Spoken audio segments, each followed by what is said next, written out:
Good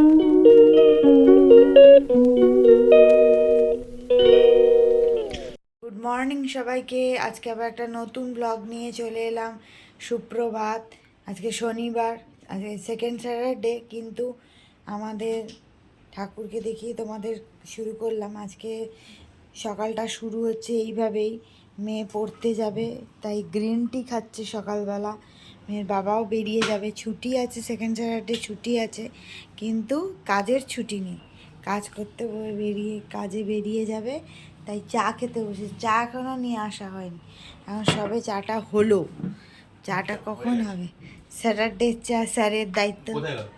sir হচ্ছে Saturday বা Sunday ছুটির দিনগুলোই সকালবেলা মাঝে মধ্যে করে চা। দেখি একটু তোমার চাটা,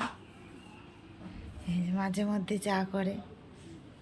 এটা আজকে ব্রেকফাস্ট, এই মানে টিফিন বলো আর লাঞ্চ বলো, সব কিছু কিনুয়ার পোলাও আর পনিরের একটা তরকারি আর শসা দিয়েছি। ফার্স্ট টাইম ট্রাই করলাম কিনুয়ার পোলাও। প্রথমে আগে কড়ার মধ্যে, এটা হচ্ছে মুড়ি ঘন্ট করছি, প্রথমে আগে কড়ার মধ্যে তেজপাতা আর বড় এলাচ, এই ছোটো এলাচ আর দারচিনি দিয়ে নিচ্ছি। আর এর আগে এই চালটাকে, গোবিন্দভোগ চালটাকে ভেজে অল্প সামান্য ঘিয়ের মধ্যে ভেজে তুলে নিয়েছি। আর আমি হচ্ছে আলুটাকে হচ্ছে এর মধ্যেই ভেজে নেব। এই রান্নাটা, এটা আমার শেখা হচ্ছে আমার এক বন্ধুর কাছ থেকে। ওরা হচ্ছে বাঙাল, তো ওদের কাছ থেকেই আমার রান্না শেখা। আমরা হচ্ছে ঘটি, এবার আমরা মুড়িঘণ্টটা একটু অন্যরকম করি। মানে আমার বাপের বাড়িতে বলো, শ্বশুর বাড়িতে বলো, মুড়িঘণ্টটা একটু অন্যরকম করেই হয়। এবার ওদের কাছ থেকেই আমার ফার্স্ট খাওয়া। তারপরে হচ্ছে এটা অনেকবার করেছিলাম, তো আমার মেয়েরও এটা খুব পছন্দ হয়। মুড়িঘণ্টটা আমাদের বাড়ির সকলেরই খুব পছন্দের, তো সেই জন্যে মুড়িঘণ্টটা মাঝে মধ্যেই করা হয়, কিন্তু আমাদের মতো করে করা হয়। আমার মেয়ে বলেছে আজকে ওর আন্টির মতো করে করতে। ওর নাম হচ্ছে সুমিতা। ওর কাছ থেকেই আমার হচ্ছে শেখা এই রান্নাটা। ওর কাছ থেকে বেশিরভাগ বাঙালিদের রান্নাটাই আমার শেখা, কারণ ও খুব সুন্দর রান্না করে। হ্যাঁ, ওর রান্না আমাদের সকলেরই খুব পছন্দের। তো এই রান্নাটাকে করছি, তাই তো ওর মতো করেই যে করতে পারছি তা নয়। ওর কাছে কতটুকু শিখতে পেরেছি আমি জানি না, কিন্তু আমি আমার নিজের মতো করে ওটাকে করছি। তো এই আলুটাকে প্রথমে ভেজে, এটা আমি আলু দিয়েই করছি। আলুটাকে ভেজে নিলাম। এটা শুধু চাল দিয়ে মুড়িঘণ্ট, মানে ওরা এই শুধু চাল দিয়ে করে, আর আমাদের যেটা হয় সেটা চাল ডাল দুটো একসঙ্গেই হয়, একসঙ্গে দিয়ে করে। তো সেটা আবার একটা অন্যদিন দেখিয়ে দেবো। এবার এর মধ্যে পেঁয়াজ রসুন সব বেটে, আদা বেটে রেখেছিলাম, মানে পেঁয়াজ রসুনটাই বেটেছিলাম, আদাটা বাটা আছে আলাদা, আদা আলাদা আর এটা দেবো, আদাটা দেবো। আর তেজপাতাটা দিতে ভুলে গিয়েছিলাম, তেজপাতাটাও দিয়ে দিলাম একবারে।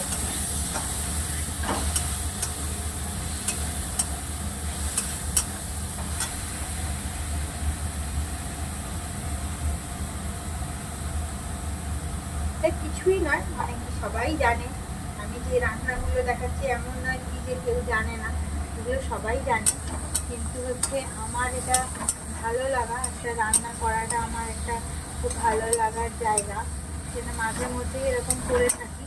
আগে আরও বিভিন্ন রকমের রান্না করতাম, এখন এই ডায়েটের চক্করে হচ্ছে রান্না করাটা বন্ধ হয়ে গেছে।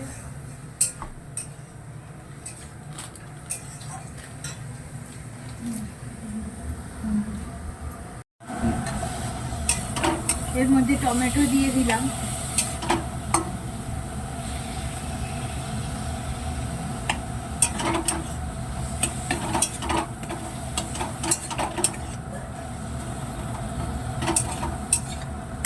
এটাও খুব সুন্দর খেতে হয়, খুবই সুন্দর খেতে হয়, শুধু সুন্দর নয়, খুবই সুন্দর খেতে হয়। এবার আমরা আসলে পূর্ব মেদিনীপুরের লোক, হ্যাঁ, আমরা ওই জন্য আমাদের রান্নাগুলো একরকম হয় আর বাঙালিদের রান্নাগুলো একরকম হয়। তো আমরা মানে আমার আসলে বাঙাল বন্ধু অনেকেই আছে, অনেকের কাছ থেকেই অনেক কিছু শিখি, শেখার তো মানুষের শেষ নেই। কিন্তু ওর কাছ থেকে আমার বেশি অনেক কিছু শেখা। তার মধ্যে রান্নার একটা পার্ট, মানে একটা রান্নার একটুখানি দেখাতে পারছি। তাও মনে হয় ও হয়তো আরও অন্য কিছু দেয়, আমি আজকে এরকম করে করছি। এবার ওর কাছ থেকে ও যদি নিজে কোনো দিন দেখাতে পারে সেটাও দেখিয়ে দেবো।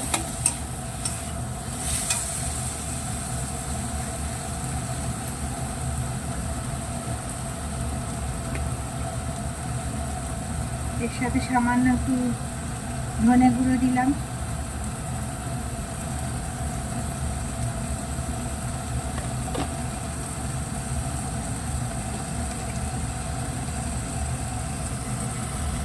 জিরে গুঁড়ো দিলাম, এগুলো দিয়ে কষাতে থাকবো।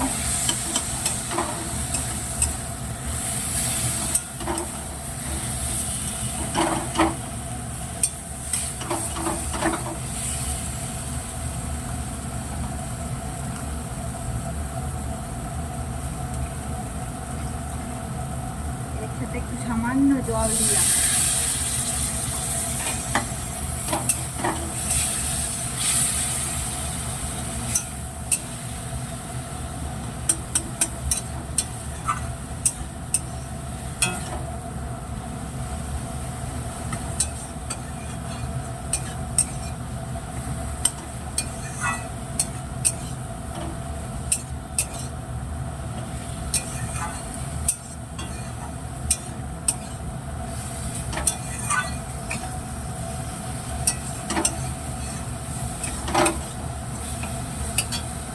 এরপরে এই যে ভেজে রেখেছিলাম চালটা, গোবিন্দভোগ চাল, ওইটা এর মধ্যে দিয়ে দিলাম।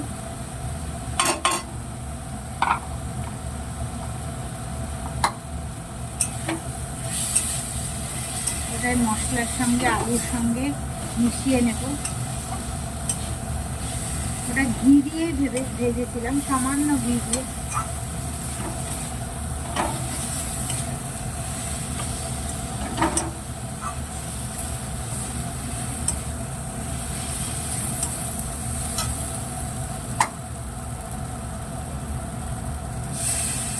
একটু জল দিয়ে দিলাম। চালটাও সেদ্ধ হবে, আলুটাও সেদ্ধ হবে, সব কিছু একসঙ্গে সেদ্ধ হবে।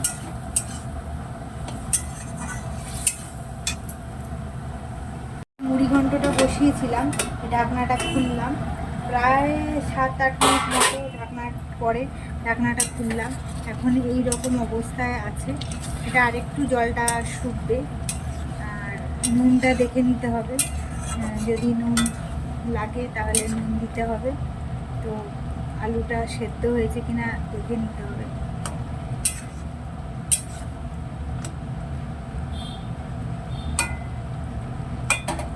আর একটু মনে হচ্ছে আলুটা সেদ্ধ হবে।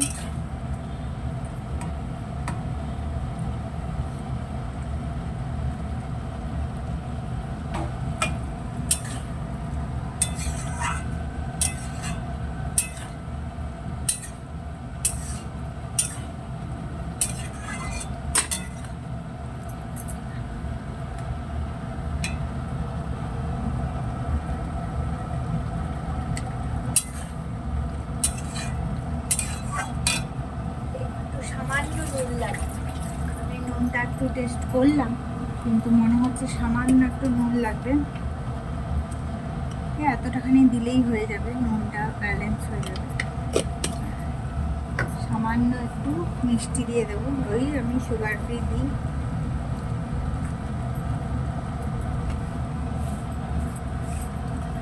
হয়েই এসছে, এটা মোটামুটি হয়েই গেছে। এবার গরম মশলা দিয়ে দেবো এর মধ্যে।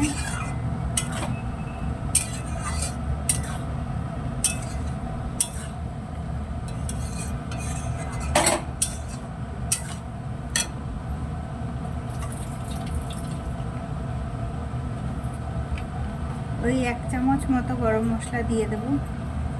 এই চামচের 2 চামচ লাগবে, কিন্তু 1.5 চামচ মতো গরম মশলা দিয়ে দিলাম। আমি একটু ধনেপাতা ভালোবাসি, যেহেতু আমি একটু সামান্য ধনেপাতা দেবো। আমার সব কিছুতেই মনে হয় যেন ধনেপাতা দিলে ভালো হয়, সেই জন্য সামান্য একটু ধনেপাতা দিলাম।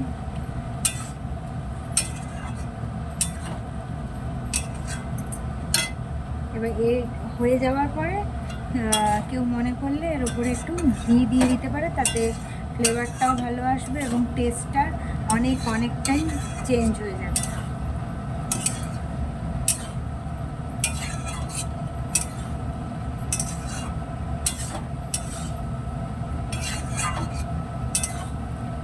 আমি চেষ্টা করলাম যেটুকু জেনেছিলাম শিখেছিলাম করার মতো। এক্স্যাক্ট একই রকম তো হয় না, যে এক একজনের হাতের রান্না এক এক রকম হয়। তো অলমোস্ট আমার মুড়িঘণ্ট তৈরি হয়ে গেছে। তো নিজেরা তোমরা বাড়িতে যদি করো এরকমভাবে করে দেখো কেমন লাগে, তারপর আমাকে জানিও যে কেমন লাগলো। মোটামুটি সবাই জানো যে এইভাবে করতে হয়, তো করে দেখো তারপর জানিও। আজকে আর এই পর্যন্তই থাক, আজকে সন্ধ্যা থেকে করা হয়নি। আমাদের বাড়িতে অতিথিরা আসছে, কিছু বন্ধু বান্ধবরা আসছে, ওই জন্য আমরা হঠাৎ করেই জানতে পারলাম, একটু ব্যস্ত হয়ে পড়েছি, তাই জন্য আজকে এখানেই রাখলাম। গুড নাইট, শুভরাত্রি, খুব ভালো থেকো, সুস্থ থেকো সবাই, সবার যেন ভালো হোক, মঙ্গল হোক, এই কামনাই করি।